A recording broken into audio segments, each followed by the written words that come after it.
স্বাস্থ্য, সম্পদ বা চরিত্র মানব জীবনের মূল্যবান তিনটি সম্পদ। যদি কখনো আমরা হারিয়ে ফেলি বা নষ্ট করে ফেলি, অবশ্যই প্রাণান্তকর প্রচেষ্টার মাধ্যমে এটি অর্জন করা সম্ভব হয়। কিন্তু মানব জীবনের আরেকটি সম্পদ হচ্ছে সময়, যা মহামূল্যবান।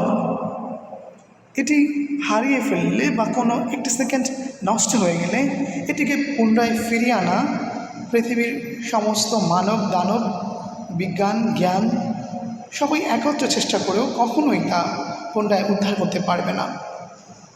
মানুষের জীবন হচ্ছে সময়ের যোগফল।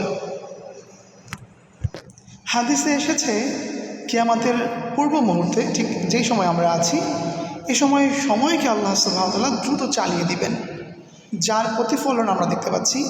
বছর যেন মাসের মতো, আর মাস যেন সপ্তাহের মতো ফুরিয়ে যাচ্ছে।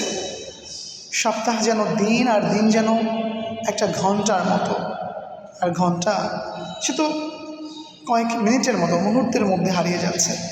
সময় খুব দ্রুত চালিয়ে দেওয়া হয়েছে। তো ঠিক এই সময়ে সময়কে ডাবল ইউজ করতে হলে, সময়ের যথার্থ ব্যবহার করতে হলে কিছু কাজ আমাদেরকে অবশ্যই বর্জন করতে হবে, যা বর্জন করলে শুধু ইহকালীন সাফল্যই নয়, পরকালীন মুক্তিও সম্ভব।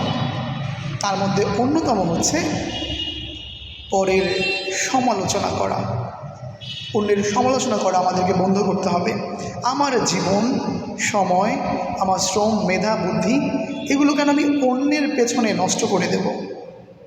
যদি করতে হয় সেটি হচ্ছে তার ব্যাপারগুলো নিয়ে আলোচনা করে নিজের মধ্যে ভুল ত্রুটিগুলো সংশোধন করে নেয়া, যাতে সেম ভুলটি আমার মাধ্যমে আর না হয়।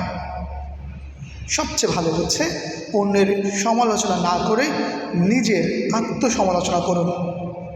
এটি আপনার সময় বাঁচাবে এবং আপনার জীবন সমৃদ্ধ করবে, আপনাকে দেশ দশের কাছে সম্মানজনক এবং গ্রহণযোগ্য ব্যক্তিত্বে পরিণত করবে।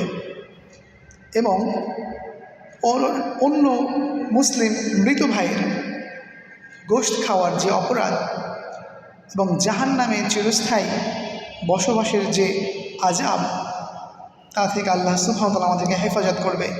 আল্লাহ সুবহানাহু ওয়া তাআলা আমাদেরকে দিনের এই বুঝ দান করুক, ইহকালীন এবং পরকালীন কল্যাণের জন্য সময়ের যথার্থ ব্যবহার করার, এই গুরুত্ব অনুধাবন করার তৌফিক দান করুন।